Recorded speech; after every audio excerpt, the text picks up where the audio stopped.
IT соҳаи сердаромаду тараққикардаи ҷаҳон. соҳае ки ба ту имконият фароҳам меоварад то ки аз хонаи худ набаромада корнома созӣ. соҳае ки ҷавон аст ва тӯли 30 сол мешавад ки ҳаёти моро рӯз то рӯз комилан иваз мекунад.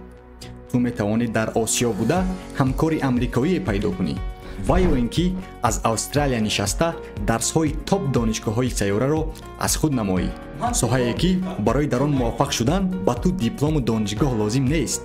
соҳае ки ҳамаи корхонаҳоро бе он тасаввур карда намешавад дар замони имрӯза. аз мактаб сар карда то ба тибу парвоз ба сайёраи дигарро маҳз технологияи иттилоотӣ ба инсоният фароҳам меоваранд то ки муваффақ шавад. имрӯзҳо аксарияти ҷавонон мехоҳанд ба олами бемайлони IT пайваст шуда дар ин соҳаи сердаромаду тараққикардаи ҷаҳон фаъолият намоянд. вале ин соҳа низ нозукиҳои худро дорад. ту бояд ҳар рӯз новобаста аз вазъияти зиндагӣ аз хоб хезиву дар дунболи омӯхтани технологияи нав шавӣ. ту бояд маҳорати афсонавии суханварӣ дошта бошӣ ва хислатҳои хуби инсонӣ. чунки ин гуна одамонро ба кор гирифтан осон аст ва аз кор рондан душвор. ман Ризо Гӯев ҳастам ва тӯли 3 сол мешавад ки дар ин соҳаи афсонавӣ ва мӯъҷизавии IT кор мекунам. дар тӯли таҷрибаи кории худ ман ҳамагӣ барои 3 ҳафта ба идораи ширкатам рафтаму халос. ҳатто тӯли 1 соли аввал мудирамро аз пеш надида будам. танҳо дар маҷлисҳои онлайнӣ. аз хона кор кардан афсонавист. ман ҳар субҳ 2 соат пеш аз хоб рафтан намехезам, то ки ба кор рафтан омода шавам. ман соати 7 субҳ дар истгоҳ интизори автобусу метрову трамвай нестам. ман ҳар рӯз рафта дар идора 8 соат танҳо ва танҳо кор намекунам. ман боз интизори автобус дар истгоҳ барои баргаштан ба хона намешавам. вале ин нозукиҳои худро низ дорад. аввалан ин ки ту баъд аз 6 моҳи корӣ аз хона безор мешавӣ. аз хонаи худ безор мешавӣ. мо инсон ҳастем ва ба дигар инсонҳо ниёз дорем. ба мо лозим аст ки ба дигарон ҳар рӯз ҳамсӯҳбат шавем. аз хона кор кардан туро аз ҳамкорон ва дӯстонат дур мекунад. баъд аз сафари Катовис ки дар моҳи август буд, ман ба дигар шаҳрҳо сафар накардам. агар ту ҳар рӯз як корро кунӣ барои муддати хелам зиёд ва чизеро иваз накунӣ, шавқат ба корат оҳиста оҳиста гум шудан мегирад ва ту дигар аз корат лаззат нахоҳӣ бурд. маро дуруст фаҳмед.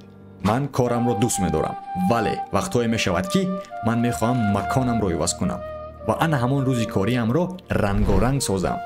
на ин ки ҳар рӯз то бегоҳ дар дохили хона нишаста танҳо ману технология. ин гуна инсонҳоро мо дар ҷаҳони инсонӣ робот мегӯем.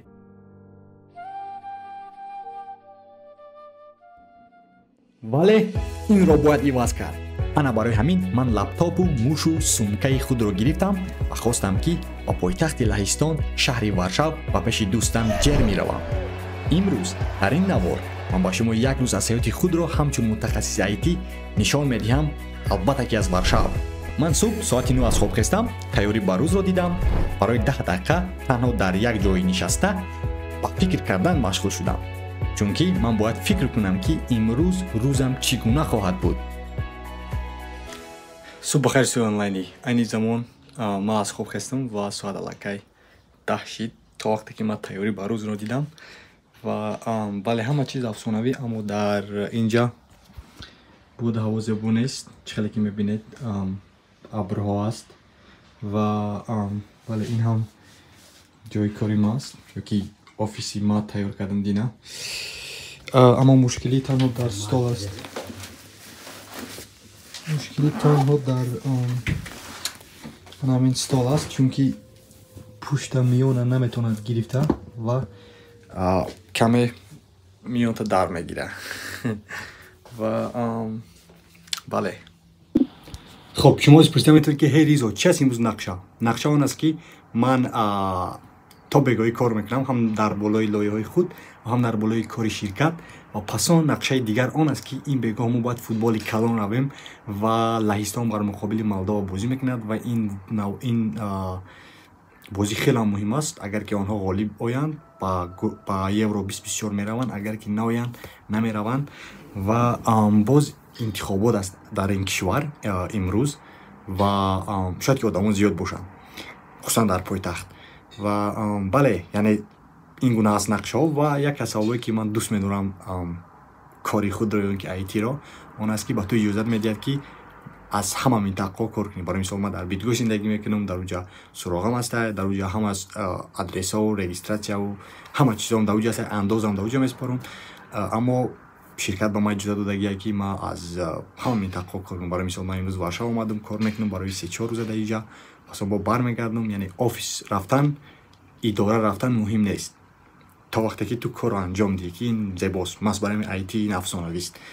و بله، و تشکر با دوستی ما که این گونه شرایط ما مهیا کرد. برای مثال مانیتور دارد و همه چیزا هست و من تنها HDMI کیبل خدمت آوردم و اینترنت هم افسانه‌ای است در اینجا. و بله، با ما اجازه داد که ما کار کردیم. و بله، این گونه نقشه است امروز از وارشاو. دیگری خبر خوش آن است که من کانال نو میکشم و آن را مینویسم رضا گیوف انگ با زبان انگلیسی. و در این کانال همه نوارهای من با زبان انگلیسی خواهند بود و امروز نیز یک از نوارها را من امیدوارم که ایجاد میکنم با زبان انگلیسی که این هم از میدان فوتبال است و در آن کانال میگذارم. و همه نوارهایی که در کانال رضا گیوف هستن و با زبان انگلیسی هستن همشون کوچانیده میشن با کانال. و من میخوام که آیتی در آیتی انگلیسی با زبان انگلیسی، زبان تاجیکی با زبان تاجیکی افسانه‌ای، انا همین زندگی ایجادی خود را حجت گذاری کنم، چون که من از این حلاوت میبرم. و بله، اگر که کدامی که انگلیسی را میفهمد و میخواهد که طرفدار این گونه نوارهای من باشد، این کانال را در آخر همین نوار میگذارم و روید پیوست شوید که در شرح بیشتر نیز میگذارم. و بله، ادامه میدیم امروز رو. نگاه کن میبره زهر باران تری عود تراهم، آسمانی بسیط و رزارم سرحد سیمخور داره تارش. ای 30 سالم گذره عاقبت باید با ما باشه کاش. خانه خودم نیست و در اینجا استولای من نیست و کمی دشوار است کار کردن، چون که بله، این استولی که ما دارم در حقیقت که بزیبا است، یعنی از جایش نمیخیزد و میانی مرا در میگیرد، کمتر در میگیرد، درد گرفت. و بله، با فکرم که روز دوشنبه برمیگردم با خانه میروم، خانه خودم دیگه ای. امروز انتخابات است و مترو در اینجا رایگان است. رایگان. Keep my thing. Record this one. Of course. So good. This is good, right? Today Go and check it. I did. I'm saying that today's election and we have a free metro, right? And free coffee. Yeah, for you free. I pay for it. Yeah, today's free, bro. Vale. We will go anywhere, bro. Okay? Vale. You are lucky one, bro. Vale, I'm lucky one. Vale, امروز که انتخابات است و در اینجا همه متروها رایگانن که جای میخوای رفتن گیر. Which one? Where could this do? Okay, come here. Let's sit there.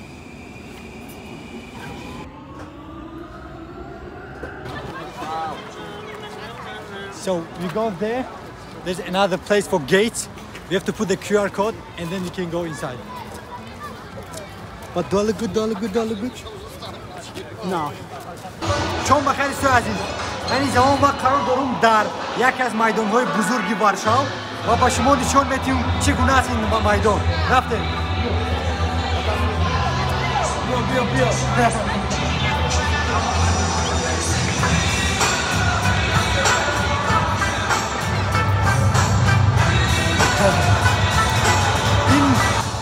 امروز در این ورزشگاه دو دسته‌های بزرگی این منطقه بازی میکنن در انیخترش گروه و این یکی از بازی‌های مهمی این گروهی است. اگر که دسته لهستان غالب نآید و دیگر گروه نمیرود،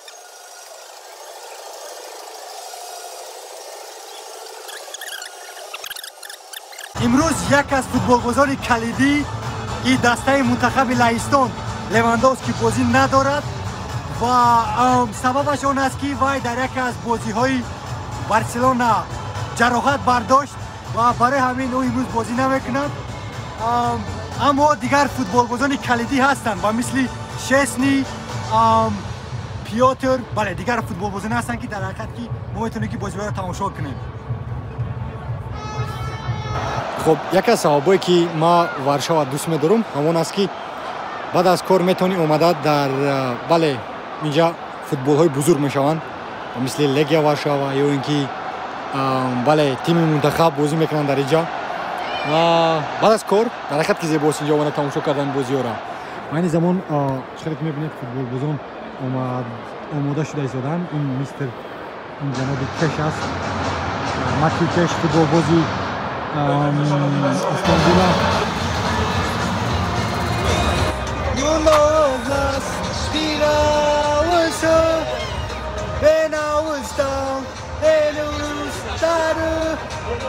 You came to lift me up.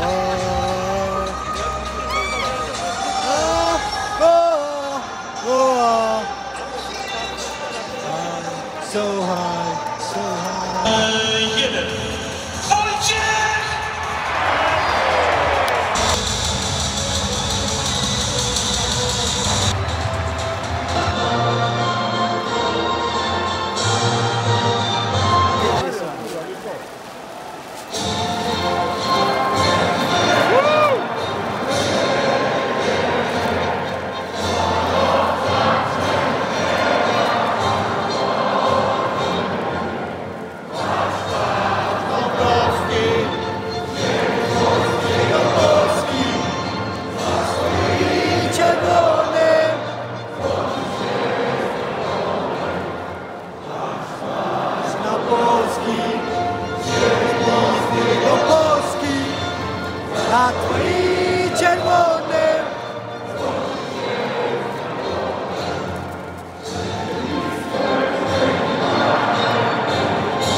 Giocare.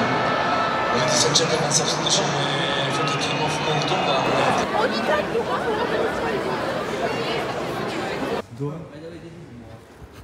Which kind of mole?